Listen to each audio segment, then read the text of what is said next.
It's time for GMA3.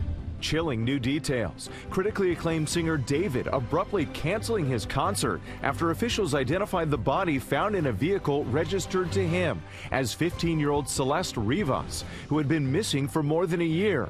Now, what we're learning about where the car was first discovered. Priscilla Presley's heartbreak. It was the second saddest day of my life. Sharing new details about daughter Lisa Marie Presley's final days, just a few days after their appearance together at the Golden Globes, and addressing her alleged feud with granddaughter Riley Keough. And get ready to rock again with the Jonas Brothers. So good to be back. They're going back to camp and taking us behind the scenes. It's time for GMA3. From ABC News headquarters in New York City, this is GMA3. And hi, everybody. Thanks so much for joining us. I'm Whit Johnson. And I'm Rhiannon Alley. We are here with Stephanie Ramos, and we are so happy that all of you could join us on this Thursday. And coming up, we are in the beautiful Asheville, North Carolina for our 50 States in 50 Weeks tour to see how that community is coming together and rebuilding. You remember Hurricane Helene last year. Oh, yeah. Really did a lot of devastation there. Oh, it certainly did. Also coming up here on GMA3, a new study about alcohol-related deaths. Dr. Tara Narula is here breaking down who is being affected the most. But we do begin here with the disturbing new details after a body was found inside a popular singer's car. Officials now say it's the body of a 15-year-old girl who was reported missing over a year ago. Trevor Alt is joining us now from Los Angeles with the latest. Trevor, hello.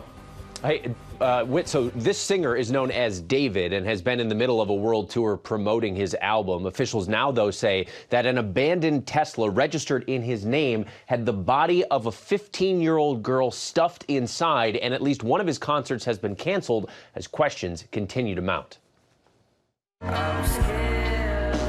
Troubling new details in the case involving popular recording artist David. The Los Angeles County Medical Examiner says a body found inside a Tesla registered in the singer's name has now been identified as Celeste Rivas, a 15-year-old girl who had been missing for more than a year. Police made the grisly discovery last Monday, saying the Tesla had been abandoned in the Hollywood Hills. It was banged up and kept moving from one place to other place within a couple of blocks from here. Workers at this tow yard noticed an odor coming from the front trunk, which turned out to be decomposing remains. There's no official word yet as to how the teenager died. According to the medical examiner, Rivas had a tattoo on her index finger reading "shh." While that tattoo is not uncommon with several performers, David has the same tattoo in the same location. The singer has amassed a substantial following with 33 million monthly Spotify listeners. He spoke about his rise to stardom last year with our Lindsay Davis. The success has kind of been quite literally overnight, so it's kind of hard to kind of be in the moment sometimes, but I'm just taking it in slowly, appreciating it. Overnight, his concert in Seattle was abruptly canceled. He still has not commented on the case, and he has not been charged with any crime. A lot of people are going to be asking the very obvious question of, why hasn't David been brought in at least for questioning? Law enforcement doesn't have the answers they want in order to be able to confront or question David, especially without an autopsy report as to the cause and manner of death. And the medical examiner says they are still trying to determine both that cause and the timing of this teenager's death, and if this was potentially a murder. Sources also say, though, investigators want to find out if there was any sort of relationship between David and this teenage girl. Guys. So many questions, Trevor. Thank you for that, and tragic as well. Now we turn to the Federal Reserve, lowering interest rates for the first time since last December. Chief economics correspondent Rebecca Jarvis joins us now from Wall Street with whether this might be a good time for people to refinance their mortgages. Hey, Rebecca. Hey, yeah, Rhiannon, it's kind of the number one question I've been getting recently from people who have purchased homes in the last year when mortgage rates over the last year were above 7% in some cases.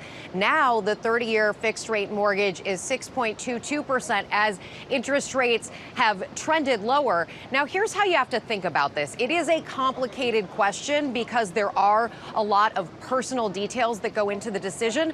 But as basic math, you want to think about the fact that if mortgage rates are 0.5% to 1% lower from where you bought your home, it might make sense to do a refi. There's a lot of fees associated with refinancing, so you have to account for that as well. So for example, if you refinance and the cost of refinancing is $3,600 and you ultimately are saving $200 a month on that mortgage payment, over 18 months, you eventually, after 18 months, will have fully absorbed the benefit of that cost. So ultimately, if you're going to stay in that home for 18 months or more, and the cost of refinancing is $3,600, it could make sense for you. Of course, there's a lot of time and energy that go into this, and the Fed did signal yesterday there will be 2 more interest rate cuts later this year. That could send mortgage rates lower as well, Rhiannon.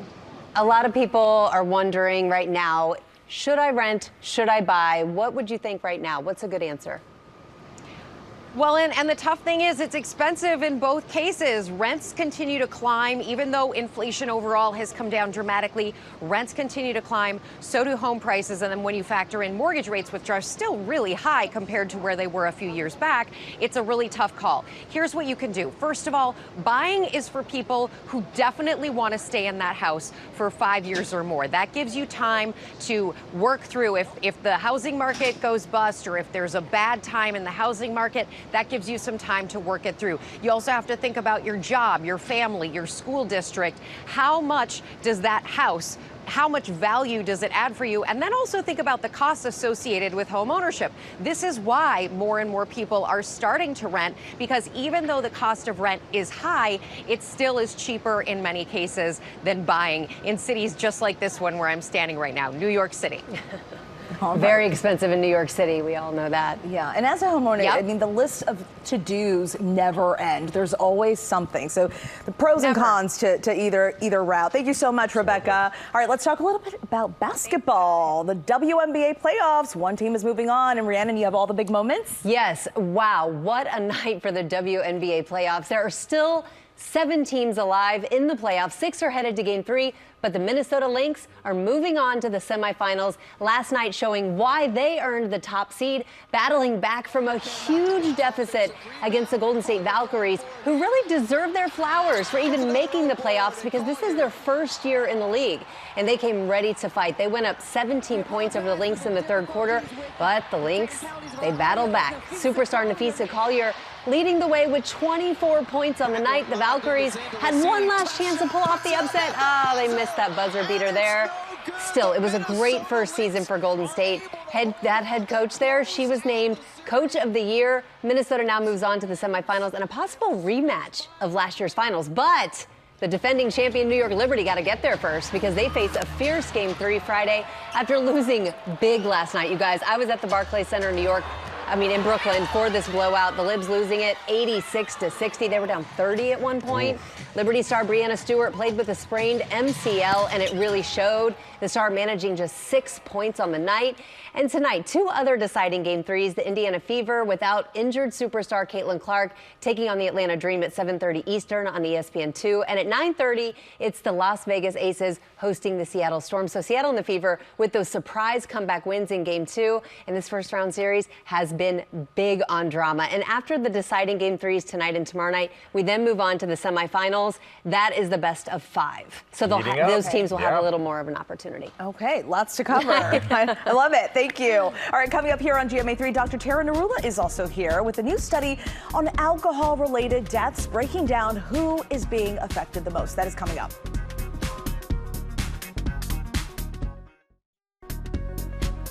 We are back now with the GMA Health Alert, a new report out overnight revealing alcohol-related deaths are on the rise, especially for young women.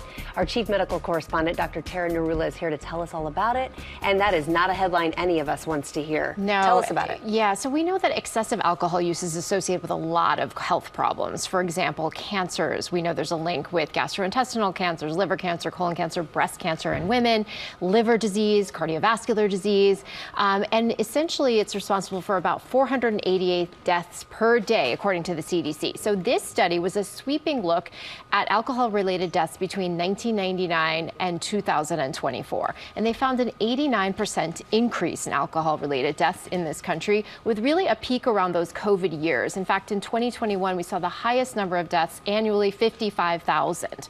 When they broke it down based on groups, it was really Alaska Natives and American Indians that were affected. The age range of 25 to 34, with women seeing that increase of about 255% over that time frame, and men 188%. Across states, there was a lot of variability. So, for example, New Mexico had the highest number of alcohol-related deaths, Pennsylvania, Hawaii, and Maryland the lowest number. And when they looked at why people were dying from alcohol, for women, it was predominantly alcohol-related liver disease, and for both genders, it was behavior and mental health disorders. Wow, those are some staggering numbers. What would you say are some of the key signs that will show that someone has a drinking problem, and what can they do? So alcohol use disorder, Stephanie, is really characterized by the inability to limit it, even though it's affecting your physical self and your psychological self. And so it can range from mild to severe. So some of the things to think about are clearly drinking more often, more than intended, inability to cut back, feeling like you're thinking about it a lot, feeling like it's affecting your life, your work, your relationships. You're even drinking when you're feeling depressed or anxious. Family members, friends are coming to you and asking you about it, and you're having withdrawal symptoms when you try to stop. So getting tremulous, shaky, headaches. Those would all be signs that you would want to pay attention to. In terms of how to stop, you can get help, clearly setting limits on your weekly or daily intake. There are 3 approved medications by the FDA. Speaking to your doctor, there are support groups, there's counseling. So it is something that needs to be recognized, and clearly we have options for treatment. Okay, so this question I think is tricky for a lot of people. What amount of alcohol is considered too much? Right. So in general, we say if you do drink as a man, you should really limit it to 2 drinks a day max. For a woman, 1 drink a day max. And then when we talk about that heavy or binge drinking, we're talking really about 4 or more drinks a day for women, or 8 or more per week. For men, 5 or more drinks per day, or 15 or more per week. And you have to look at what a standard drink is. We're talking about a 12-ounce beer, 5-ounce wine, 1.5-ounce shot. Important information, Yes. Doctor. Thank you so much. Appreciate it. Coming up here, behind the scenes with the Jonas Brothers on Camp Rock 3.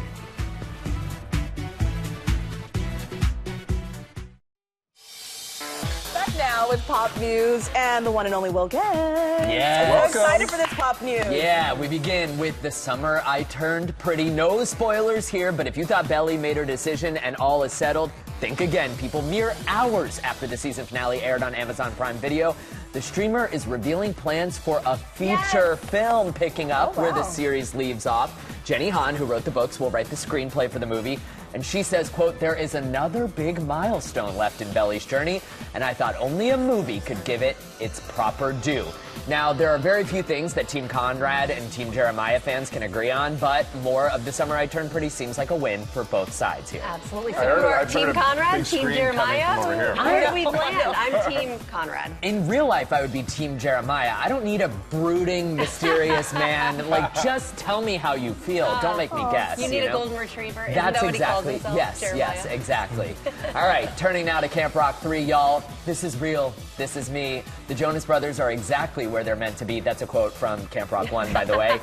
They're going back to camp, though, after 15 years. Camp Rock 3 officially greenlit, and Connect 3, a.k.a. the Joe Bros in the Camp Rock cinematic universe, will be back on stage. Disney Is Plus. that a thing? Yeah, the Camp okay, Rock all right. cinematic universe. Yeah. Hey, Like all Marvel? it takes is 2. Like Marvel? Exactly, Okay. exactly. Disney Plus posting this behind-the-scenes video of Joe, Nick, and Kevin, who will reprise their roles. Plus, Demi Lovato, who starred as Mitchie in the original Camp Rock in 2008, will executive produce this threequel. According to the logline, the story picks up when Connect 3 lose their opening act for a major reunion tour and return to their beloved Camp Rock to discover the next big thing. Here's the Jonas Brothers having a little fun lip-syncing as their original characters. Take a look. I don't want to waste my summer at some camp. I'm Shane Gray, for crying out loud. Hey, man, we used to love this place. 3 years ago, we were campers. Yeah, man, this is where Connect 3 connected. I'm Shane Gray, for crying out loud. That's acting, people. That's cinema. Camp Rock 3 will spotlight a new cast and will drop on Disney Plus and the Disney Channel, although No premiere dates have been So announced Demi just yet. Lovato is executive producing. Will she also appear in it? Well, we don't know. If the fans have their way, yeah, let's hope so. That's exciting. I'll have to introduce Camp Rock 1 and 2 to my kids because I think they'd be into this. Absolutely. There's like a lot of dancing, a lot of music. Allison Stoner is in it too. Oh, really? Yeah. Oh, wow. So, another reboot that you didn't know you needed until now. We'll let stars Jack Black and Paul Rudd tell us about it. I don't want to wait, man. Doug, what are you talking about? Let's do it. Let's reboot Anaconda. Yes. Wait, what? So the movie follows lifelong friends who have always dreamed of remaking their all-time favorite movie, Anaconda, but when they finally go for it and head to the Amazon to film, things get real when a giant anaconda appears. The original 1997 movie starred J-Lo, Jon Voight, Owen Wilson, and Ice Cube. The rebooted Anaconda is out on Christmas Day. Oh, I'm looking forward to that, yeah. This is gonna be good. It inspires me to want to go remake Mamma Mia, though. Like, if they're going to the Amazon, why don't I head to Greece? You can do it. You nail it. Exactly. Mamma Mia. Coming up, our 50 States and 50 Weeks tour stops in the one and only North Carolina. We'll be right back.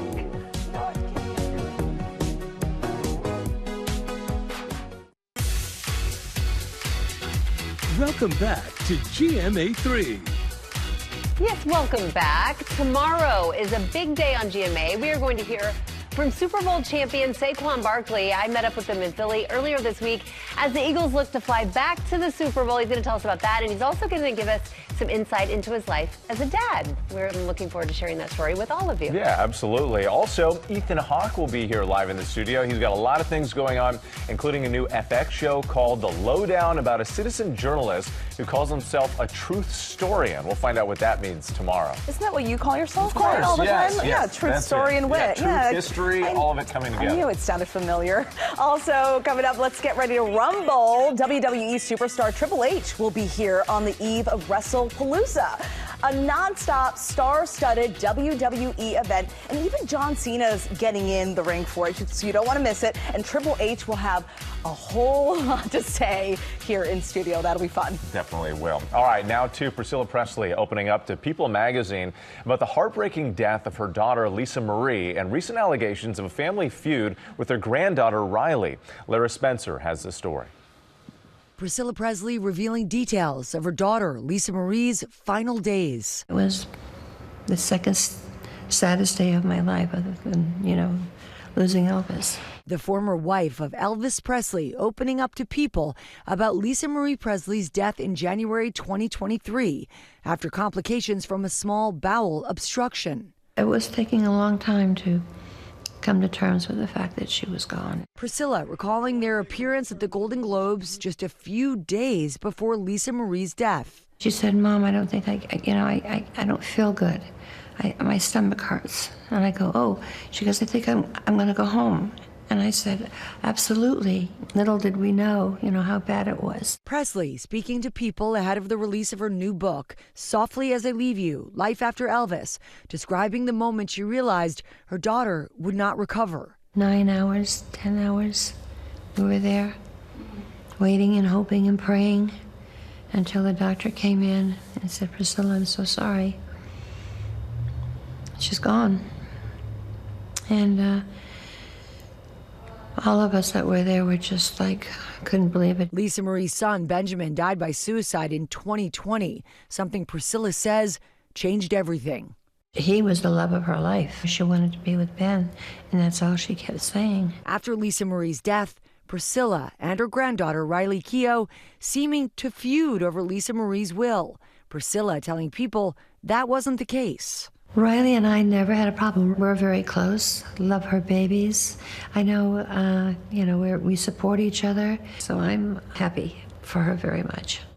And Priscilla Presley's new book, Softly as I Leave You, Life After Elvis, is available on Tuesday. You can see more exclusive content from Priscilla's cover story on the People app.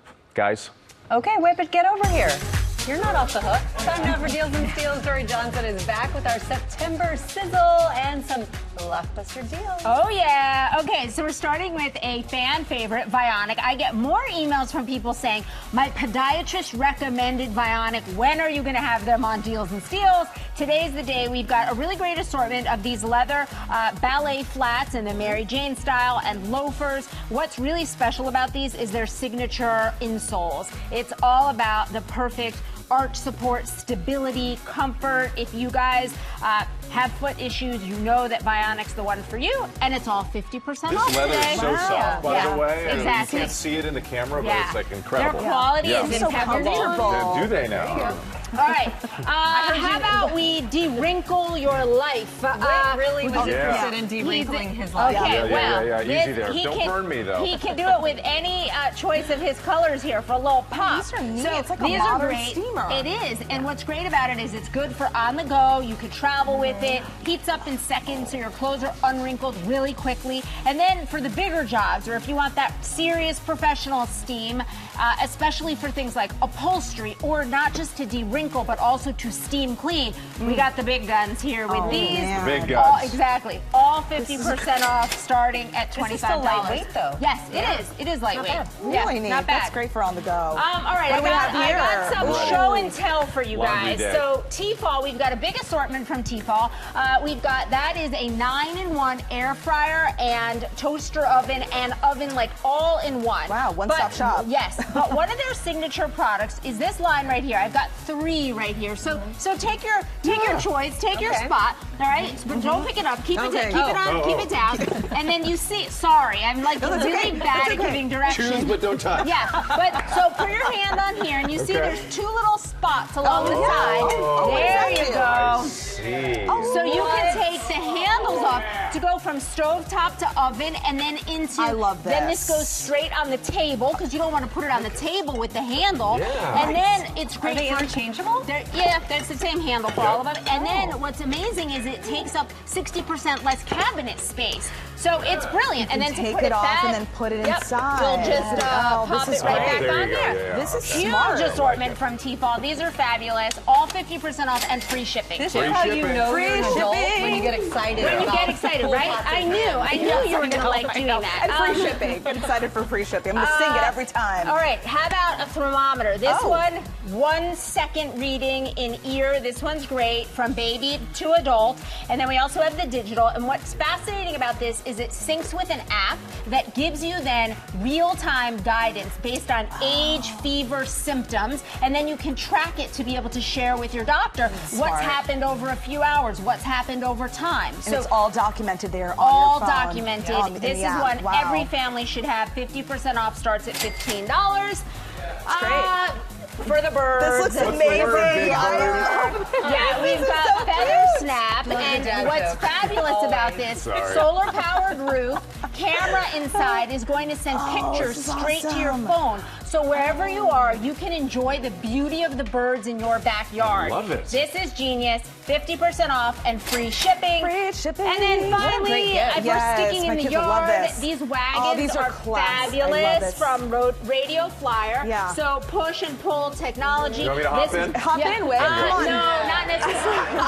This one's got the all-terrain wheels. Don't do it. 50% off and free shipping from Radio Flyer. Modern table, classic. We partner with all of these companies on these great products. You can get them at GMAdeals.com. That QR code on the screen takes you there. And coming up, we have Reasonable Doubt stars Angela Grovey and Kyle Berry here to talk about the new season.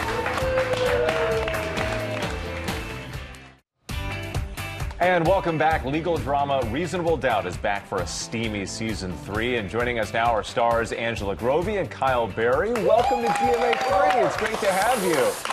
Excited to be here. Yes, Yeah. we were just talking. So many people are talking about this series, and they're into it. I'm sure people have questions for you. Angela, I'm going to start with you. As the season picks up, what can we expect? A steamy season. Steamy is the word. Steamy You've been season. hearing that, yes. It is, and this one may or may not be causing some trouble. May or may not. He's got that trouble in his eyes. I can see it. I don't know. But I really do think, I think this season is really special. I thought 1 and 2 were fantastic, but this one is next level. Okay. Yeah, Fantastic that's writing, exciting. directors. guest stars. Yes, that's awesome. And Kyle, tell us about your character and what it's been like just joining the cast and being on the show and just having this steamy time, apparently, on set. Absolutely. It's wonderful to join a show that you're already a fan of, which is absolutely the case here. Ozzy is at a crossroads. He's a boy in man's clothing, and he's spent his childhood surrounded by yes men and sycophants, and once things go left with the trial, he meets a truth teller in Jax that he's never seen before. And you said a crossroads. He's actually a former child star accused of murder. And we're going to share a clip because you're getting some hard news from your lawyer here. Are you saying you don't believe me? I'm saying they're already building a case against you, so once this drops, we can pretty much go straight to negotiating your arrest. So I need to know the truth. That is the truth. Listen to me very carefully, because every move you make from here on out matters. You are a person of interest in a missing persons case that is getting bigger by the hour. Some serious accusations. Yes. We were talking about the cast earlier, and the fans, of course, they're so invested in this series. And Angela, when you're just walking around the streets of New York here, what are some of the questions they ask you? What are some of the things they say? New York. How right? about the studio? Yeah, sure. Yeah, the studio. Bunch of brutality. We gotta get the goods too. I love it. People are like, how's law school? Are you defending them? What are you doing? I was like, oh, you're a fan. Yeah. Okay, yeah. So people are very invested. You all might be winning. Your crew is very invested. Yeah. But the fans are so passionate about it. It's great. I can't wait for you to experience it and get harassed. In a good way. Yes, it's a harassment in a loving way. Yeah. Right. Yeah. The series really seems to be a love letter to the Black experience. There's an all-Black writing staff, all-Black directors. Kerry Washington is the executive producer. So how has that been? What has that brought to the show and this experience? I would say that it's a vibe. It's absolutely like a family vibe. It's unique. I've just never experienced anything like this before. Onyx Collective celebrates. They focus on celebrating Black stories, Black voices. As Kyle mentioned, all of our writers are Black. All of our directors are Black. So there's a shorthand in that writer's room. And whether you are Black or other, it's a family vibe. Everyone has we have a good time at work, on and off. It's pretty awesome. Everyone wants to be there. Everyone shows up so excited. And it's a fun, safe, warm, encouraging space to tell these really important stories. Oh, wow. And it's turned into a fantastic show. But you are a busy woman, Angela. You're also on Broadway right now. Yes. You just made was it your Broadway debut? No, this is my third show. Your third show. But still, do you still get those butterflies even third show in? You just started, what, Monday? Monday I joined the Chicago company playing Mama Morton. Ooh! Very excited to be joining this show that's been around for so long. But I was shaking like a leaf. I was like backstage like, yep, I know how to do this. But it feels great to be back on the stage. I love theater. I went to school and I studied musical theater, so I feel very blessed to be doing television and film and theater. And Kyle, your career has been taking off. You've had a number of projects. This is your first season joining this show in particular. What's it been like working with the cast? How has this experience been for you? It's been wonderful. TV's kind of a small world. I got to work with some people in the hair and makeup department that I worked with before, the incomparable Morris Chestnut and McKinley Freeman. It feels like home. We had so much fun every day. I woke up just so excited to be there. You mentioned it's so spicy on screen. What's it like behind the scenes? Are you guys all friends? Are you you mentioned you're like family? Are you any It's spicy.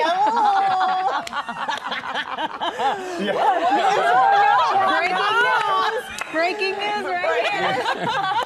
Yeah, no, it's so much fun. We're laughing between takes, and then when we're tackling something a little bit more heavy, there's room there to really dive in, and it's really cool seeing each department do their art and care so vigorously about their craft as we do. What's something you want viewers to walk away with once they watch this series, watch one episode? What's one thing you'd like them to take away? Wow. Well, I hope they feel seen. I hope they can relate to some of the some of the topics. I hope they can see themselves and feel less alone. Yeah. Yeah. Congratulations, you guys. Thank you. What a great show. Oh. It's pretty good. Yes, congrats on the new season. Thank you for being here. Congrats on your Broadway show. Yay, Chicago. Thank you so much. Thank you. You all have been so lovely. Oh, so thank you. Thank you so much. Here we go. Buckle up, y'all. Yeah, Come back season 3, anytime. buckle up. Reasonable Doubt. It's now streaming on Hulu and Hulu on Disney Plus with new episodes on Thursdays. And coming up, our Janae is in Asheville, North Carolina for 50 States in 50 Weeks to see how the area is recovering 1 year after Hurricane Helene. And we're back now with our 50 States in 50 Weeks series. We are counting down to the country's 250th anniversary with a visit to every state in the order they joined the Union. And number 12 is North Carolina, and Janae Norman is there. Hey, Janae.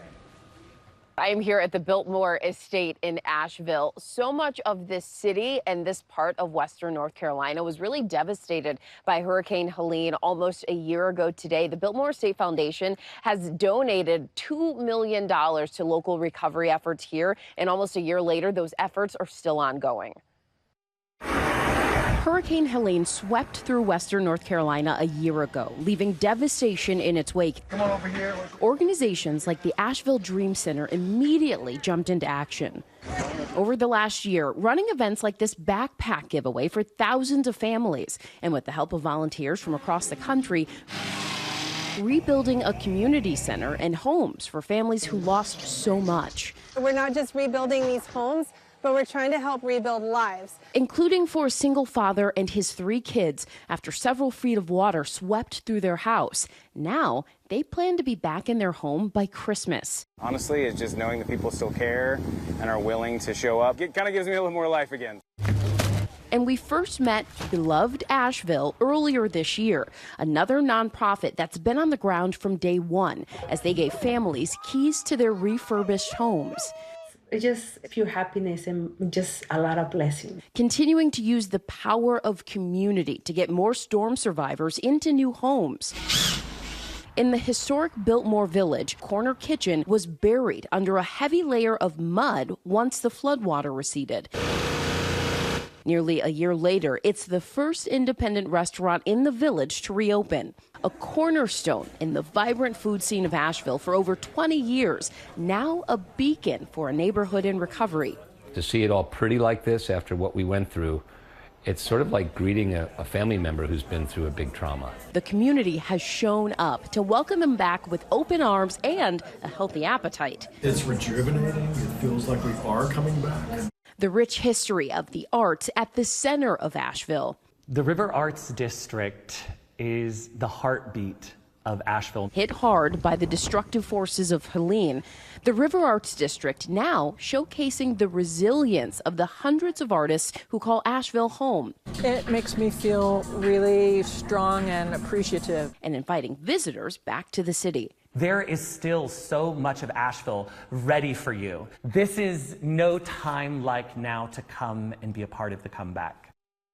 And tourism is one of the biggest industries here in Asheville. The city really relies on it. And so they want people to know that, hey, they are open for business again. More and more businesses are opening every week. And here specifically at the Biltmore Estate, this place is one of the biggest draws in the area. More than 1 million people visit every year. There's so much to do and see. The house alone has more than 250 rooms, more than 175,000 square feet inside, and there's so much to see, not to mention the 8,000 acres of grounds to explore, so all the more reasons to come out and visit this part of Western North Carolina. Absolutely. All right, Janae Norman for us. Thank you so much. Open for business. And it's so great. Asheville is back. Yeah. We'll be right back. It's been a great Thursday afternoon with all of you and you Sure guys. has. Yeah, thanks for watching, everybody. And for more news, you can check out What You Need to Know anytime on Disney Plus. Have a great day, everybody. We'll see you tomorrow.